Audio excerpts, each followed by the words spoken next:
On va parler de ce périple du chef de l'exécutif français Emmanuel Macron, le premier depuis sa réélection, c'était en avril dernier. Dans son pays, ce déplacement aura notamment pour thème la crise alimentaire provoquée par la guerre en Ukraine, les enjeux de production agricole et les questions sécuritaires selon l'Élysée. Il s'agit de marquer la continuité de la constance de l'engagement du président de la République dans la démarche de renouvellement de la relation avec le continent africain. Bonjour Mamadou Diouf, vous allez bien? Bonjour Michel. Le chef de l'État français est attendu donc ce jour à Yaoundé au Cameroun, mercredi à Cotonou au Bénin et puis jeudi à Bissau en Guinée-Bissau. Tout à fait. Il a choisi de visiter trois pays africains qu'il n'avait pas visités pendant son premier mandat. Ça va être son premier séjour au niveau de ces pays. Le premier pays choisi fait jaser un peu puisque si on s'en tient aux positions de principe de la France défend les deux mandats avec la limitation, la bonne gouvernance, etc. Et je ne crois pas que le Cameroun, où il va passer 48 heures, est un exemple en la matière. Mais ce n'est pas une surprise. On a vu la France avec des positions variables. Rappelez-vous quand l'ancien président Condé de Guinée voulait un troisième mandat. Quand vous regardez la position du président Macron par rapport à sa position quand Alassane Dramane Ouattara voulait un troisième mandat, les positions n'étaient pas exactement les mêmes. Donc on peut ne pas être surpris que la France aille au Cameroun. Surtout qu'il y a actuellement d'autres enjeux, comme vous l'avez dit au départ, la question sécuritaire. D'autres pays s'intéressent au continent africain et la France se voit concurrencée sur un terrain qui habituellement était entre guillemets son précaré où la France pouvait dormir tranquille. Ce n'est plus le cas aujourd'hui et ça se comprend que le premier des Français se lève pour voir comment préserver les intérêts de la France en Afrique. Alors, au menu des discussions figure également la possibilité d'investir dans l'agriculture au Cameroun. Cela veut dire sans doute, Mamadou Diouf, que Yaoundé peut-être en manque de temps. Oui, c'est vrai que le Cameroun, comme une bonne partie des pays africains, surtout au sud du Sahara, nous sommes restés avec l'agriculture familiale, qui aujourd'hui rencontre d'énormes problèmes. Il suffit qu'il ne pleuve pas pour qu'il y ait des problèmes, ou qu'il pleuve beaucoup qu'il y ait des problèmes.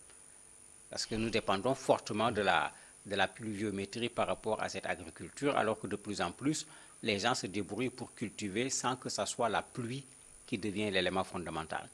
Le deuxième élément, c'est notre forme d'agriculture qui souvent est restée une agriculture familiale et les villages se vidant de plus en plus au profit des villes avec l'urbanisation, il y a de moins en moins de bras pour cultiver de très grands espaces, ce qui pose un problème. Alors qu'il faut qu'on accepte que nos paysans traditionnels deviennent aujourd'hui plutôt des gens qui sont dans l'agrobusiness, qui produisent, mais qui produisent en quantité avec des semences qui ont été sélectionnées, qui connaissent la quantité d'eau qu'il faut, qui connaissent le type de sol qu'il faut par rapport à tel type de culture.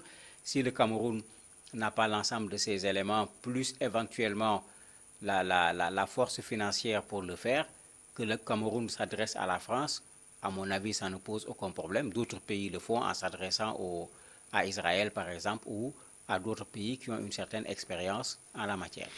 Il y a également les enjeux sécuritaires, notamment de la lutte contre le terrorisme et surtout au Cameroun du Nord. Oui, au Cameroun du Nord, on a l'espace qui, de temps en temps, voit des violences de la part de Boko Haram. Mais n'oublions pas que la question sécuritaire au Cameroun ne se limite pas à Boko Haram. Il y a une partie de ceux qui habitent le Cameroun anglophone qui réclament l'Ambazonie comme ils l'appellent. Et il arrive également qu'il y ait de la violence là-bas, ce qui pose un problème sécuritaire, bien que bien sûr les deux problèmes ne sont pas exactement les mêmes. Ben, le Cameroun a vu la France avec l'opération Barkhane. Peut-être que le Cameroun est intéressé par quelque chose dans Barkhane. Et la France peut aussi être intéressée puisque le président Macron parlait de revoir le dispositif français au niveau de Barkhane et de l'Afrique de façon générale, le dispositif militaire. Peut-être que le Cameroun va pouvoir être pris en compte dans ce cadre-là, puisque effectivement le Cameroun participe au moins dans sa partie nord à la lutte contre le terrorisme. Il y a des organisations non gouvernementales qui commencent par parler. Alors, Mamadou, ces organisations disent que l'armée camerounaise réprime impitoyablement les velléités séparatistes de la minorité anglophone du Nord. Est-ce que, selon vous, ces questions sensibles seront abordées par les présidents Paul Biya et Emmanuel Macron? Ben, d'habitude, la société civile joue son rôle, puisque normalement, quand le président français vient dans un pays, ce qu'ils ont l'habitude de faire, c'est de poser également les problèmes de gouvernance, les problèmes de droits de l'homme. Mais ici, il y a très peu de chances pour que cela soit posé, pour deux raisons. La première raison, la France est actuellement en train plutôt d'essayer de préserver, voire même de reconquérir ses intérêts. N'oublions pas que le Cameroun a signé il n'y a pas longtemps un accord de coopération militaire avec la Russie. Ça pose problème. Le Cameroun, c'est pas loin de la Centrafrique. La Centrafrique, la France a perdu pied et c'est la Russie qui prend plus ou moins sa place. Le Tchad est là dans une situation qui n'est pas claire avec une transition qui va aller où on ne sait pas. Si vous regardez, la France est en train de se repositionner pour ne pas perdre tout au niveau de cette zone. Et en ce moment, la France n'est pas très habilitée pour venir dire au président camerounais, vous avez fait 40 ans de pouvoir, il faut céder la place, ou bien vous torturez les gens au niveau de la partie anglophone. La France sera plutôt dans une posture, j'allais dire, de compromis. D'ailleurs, quand on regarde le communiqué de l'Élysée, ils disent que le problème sera soulevé, mais il ne le sera pas devant les médias, il sera soulevé dans une discussion entre les deux présidents. Ce qui veut dire que le problème peut également ne pas être soulevé, on ne saura pas, puisqu'on ne nous en a pas parlé, on ne l'a pas soulevé également, comme d'habitude on le voit, c'est devant les médias que le président parle des questions de gouvernance, que le président parle des questions sécuritaires, et c'est pourquoi les organisations de la société civile, effectivement, mettent la pression pour amener le président français à poser ces problèmes-là aussi et à ne pas discuter simplement de coopération sur le plan économique ou sur le plan militaire. Au même moment, Mamadou, on peut remarquer que les relations entre Yaoundé et Paris sont presque inexistantes pendant ces 5 dernières années. On se souvient du récent voyage d'un président français, c'était le président François Hollande, et c'était en 2015. Tout à fait, il y avait un froid, puisque la France défendait, comme je l'ai dit tout à l'heure, ce principe de, bon, il faut de la bonne gouvernance, il faut le respect des droits de l'homme, 2 mandats, l'alternance, l'opposition qui peut s'opposer à l'intérieur du pays, faire ses manifestations, la liberté de la presse. Ben, si vous lisez le Cameroun sur ces 5 dernières années, ça, ce n'était pas ce que l'on voyait tous les jours. On a emprisonné des prisonniers, des opposants plutôt. Les élections ont été fortement contestées. On parlait tout de suite de la société civile qui se plaint du fait que l'armée ne respecte pas les droits de l'homme au niveau de la zone anglophone. C'est vrai que c'était compliqué pour la France d'avoir une relation parfaite avec un pays qui ne respectait pas un certain nombre de principes que la France intégrait de façon générale dans ses relations. Bon, c'est vrai qu'on n'est plus à l'époque de la Gaule où on avait dit aux gens « débrouillez-vous ». Mais la France maintenant est en train de revenir sur cela parce que, il faut le dire clairement, les Turcs sont là, les Chinois sont là. Israël tente de s'installer, même s'il n'a pas encore réussi un certain nombre de choses. Les Américains sont là, les Russes n'en parlons pas, mais je ne crois pas que la France va s'attarder sur ces questions parce que je ne suis pas sûr que les Russes, en signant leur accord de coopération avec le Cameroun, avaient posé des problèmes de droits de l'homme. Je ne crois pas que les Israéliens le font, je ne crois pas que les Turcs et les Chinois également le font. Malheureusement, la France est en train de déposer un peu les principes de côté pour s'occuper des intérêts, parce qu'il y a un problème d'intérêt de la France en Afrique aujourd'hui qui est un enjeu majeur. C'était d'abord sur le plan économique, ça le devient aujourd'hui sur le plan militaire. C'est pourquoi on le voit aller visiter des pays qu'il n'avait pas visités jusqu'à présent et qu'effectivement, même un autre président français n'avait pas visité le Cameroun depuis fort longtemps. Mercredi, c'est Cotonou qui va accueillir le président français, le nord du Bénin, confronté, on le sait, Mamadou, depuis quelque temps par la multiplication des attaques terroristes. On va sans doute parler des problèmes sécuritaires. Mais c'est clair, c'est clair que le problème va être posé puisque tout le monde connaît la position de la France dans le cadre de la lutte contre le terrorisme de façon générale et surtout dans cette partie en Afrique. On l'a vu clairement quand les Maliens leur ont demandé de plier bagages. Ils ont dit qu'ils quittent le Mali, mais ils continuent la lutte contre le terrorisme au niveau du Sahel. Et tout le monde sait que c'est ce terrorisme au niveau du Sahel qui est venu commencer à prendre pied au niveau du Bénin et du Togo. Donc encore une fois, dans ce dispositif à revoir des armées françaises en Afrique, le Bénin est intéressé. Et le Bénin a été très clair en parlant d'un soutien sur le plan aérien. Et c'est ce que Barkhane faisait particulièrement sur le Niger, le Mali, le Burkina Faso et même par rapport aux forces des Nations Unies qui se trouvent au niveau du Mali. Ça, le Bénin l'a exprimé plutôt de façon extrêmement claire. Je ne crois pas que la France va dire non parce que ça permet à la France, en plus du Niger qui a accepté clairement, de pouvoir avoir cette disposition certainement sur le Bénin, la Côte d'Ivoire, le Burkina, etc. Mais ça fera que, à part le Mali qui se met à l'écart, la France n'aura pas véritablement quitté la zone sur le plan militaire. Ah, il faut dire qu'on avait parlé, Mamadou, de brouille entre Cotonou et Paris. Par cette visite, on voit clair qu'il n'y a pas de brouille en profondeur. Ben, je crois que la brouille est partie. La brouille, c'était au départ parce que quand le président Talon est arrivé, il a voulu mettre ses marques et il a très bien fait. Pour qu'il soit clair que, bon, lui, il ne compte pas se ranger comme ça s'est vu auparavant. Et on a vu, effectivement, entre Paris et Cotonou, tout ne passait pas comme il se doit.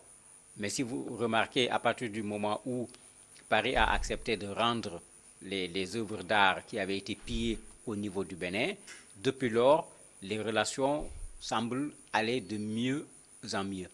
Donc ce n'est pas une surprise que dans ce cadre que le président français, dans son séjour en Afrique, passe par le Bénin, puisque c'est un pays qui intéresse la France à coup sûr. Et comme je l'ai dit, dans la géopolitique actuelle, surtout dans cette zone Afrique, la France est fortement concurrencée. Ses intérêts sont en train de dégringoler au niveau de cette partie de l'Afrique. Et tout le monde le sait, dans la force de la France, il y a cette partie de l'Afrique. Si la France perd cette partie de l'Afrique, elle perd également une partie de sa puissance. Alors, jeudi, le président français Emmanuel Macron va déposer ses valises chez son homologue bissau-guinéen Umaru Sissoko Embalo, qui est à la tête de la CEDEAO. Est-ce que c'est un signe? C'est un signe, bien sûr. Déjà, on reproche à la CEDEAO d'être sous les bottes de la France. C'est vrai ou c'est pas vrai? Je ne pourrais pas tout dire sur ce plan-là, puisque on voit des positions communes entre la France et la CEDEAO. Et souvent même, sur certaines questions, la France laisse la CEDEAO se prononcer et venir appuyer la position de la CEDEAO. Mais en ce moment, effectivement, la France a intérêt à pouvoir, avec la CEDEAO également, avoir les relations qu'il faut. Et Mbalo, n'oubliez pas, est déjà allé à Paris. Donc, il y a à peu près des relations qui sont plutôt bonnes. Ça lui permettra certainement, si la France veut influencer cet espace, passer peut-être par Mbalo pour pouvoir le faire, parce qu'il ne faut pas qu'on se casse la tête. C'est ça la réalité sur les relations internationales. Chacun essaye de tirer la couverture vers soi. Et pour pouvoir bien tirer la couverture vers soi, il faut bien avoir des gens sur place qui sont capables de soutenir tes positions ou bien ton action. Donc, ce n'est pas une surprise que la France aille vers Mbalo, d'autant plus que c'est quelqu'un qui s'exprime également en français. C'est un intérêt pour la France de le mettre, entre guillemets, dans son giron, si cela était possible. Alors, Mamadou, dans quel espace, si on peut le dire, la Guinée-Bissau elle-même a besoin de la France? Mais la Guinée-Bissau, d'abord, est un petit pays. N'oublions pas que ce pays a rencontré d'énormes difficultés d'instabilité avec surtout la question du trafic de drogue où on en était arrivé même à dire que c'est un pays où le trafic de drogue est fait par les premiers responsables aussi bien sur le plan militaire que sur le plan politique. Mais ce pays a besoin de stabilité et généralement les gens se tournent vers ces puissances pour que la stabilité du pays soit en partie garantie par des soldats venant d'ailleurs. On l'a vu dans beaucoup de pays où dans la garde rapprochée, s'il n'y a pas directement des étrangers, ce sont les étrangers qui organisent la garde rapprochée du président de la République. Le cas se pose pour la Guinée-Bissau, qui, n'oublions pas, il n'y a pas longtemps, a demandé à la CEDEAO d'envoyer même des soldats pour la stabilité. Donc ce côté militaire qui est inscrit clairement dans la visite du président Macron dans ces pays africains est là, même si ici, le problème ne se pose pas sous la forme du terrorisme, puisque ce n'est pas encore le cas au niveau de la Guinée-Bissau. Sur la question de l'agriculture et des produits agricoles, la Guinée-Bissau peut être intéressée également puisque c'est un pays africain qui est à peu près dans la même situation que les autres pays africains. Comment on l'appelle encore, la souveraineté alimentaire souvent n'est pas là. Ne parlons pas de sécurité alimentaire. La Guinée-Bissau pourrait également avoir besoin d'un coup de pouce de la France en la matière, ou bien sur d'autres questions, parce que ce n'est pas ce qui a été annoncé de façon officielle par l'Élysée seulement qui va être discuté. S'il y a d'autres questions qui intéressent la Guinée-Bissau, le président Barroso n'hésitera pas à les soulever, même si cela n'avait pas été annoncé dans le communiqué de l'Élysée. Alors, le chef de l'État sera accompagné des ministres des Affaires étrangères et des armées, Catherine Colonna et Sébastien Lecornu. C'est un signal envoyé. Mais tout à fait, de façon générale, quand le président français se déplace, ce n'est pas seulement des ministres, il y a certainement des hommes d'affaires et autres qui sont là, qui vont venir pour pouvoir faire des affaires et prendre les premières opportunités qui vont s'offrir. Ça, tout le monde sait que quand un président français voyage, c'est comme ça qu'il voyage. Vous avez la diplomatie. Ici, comme il y a la question sécuritaire qui est posée plusieurs fois, on comprend parfaitement que la dame qui s'occupe du ministère de la Défense soit également dans la délégation. Sur les questions agricoles, bon, la France a plein de choses quand même à proposer en la matière. Certainement, dans l'avion, il y aura des gens qui s'occupent de ce domaine-là. Alors, qu'est-ce que l'Afrique peut retenir ou bien peut avoir de ce périple en somme, Mamadou Diouf? Mais si l'Afrique négocie d'égal à égal, on peut gagner quelque chose. Parce que quand la France a besoin de nous, ben c'est l'occasion pour qu'on dise à la France, nous également, nous voulons ceci, nous voulons cela. Il ne s'agit pas de nous mettre dans la posture où la France vient nous dire, voilà ce que je veux, et puis nous dire, voilà, nous ferons ce que la France veut. Mais il faut qu'on soit dans un échange. Si la France vient, c'est parce qu'elle cherche quelque chose. Si la France vient, ce n'est pas pour les intérêts de l'Afrique, c'est pour les intérêts de la France. C'est à ces chefs d'État visités de faire en sorte que dans la collaboration France avec ces trois États, que ces États-là également soient en mesure de bénéficier de cette collaboration autant que la France va en bénéficier. Mais si on ne le fait pas, on reste dans cette éternelle relation entre un cavalier et un cheval, et c'est la France le cavalier, c'est l'Afrique le cheval. Je crois que cette période doit être révolue aujourd'hui. Infini merci à vous, Mamadou Diouf, le journaliste togolais Luc Abba qui est déjà en place. On va marquer juste une petite pause et derrière, on le reçoit.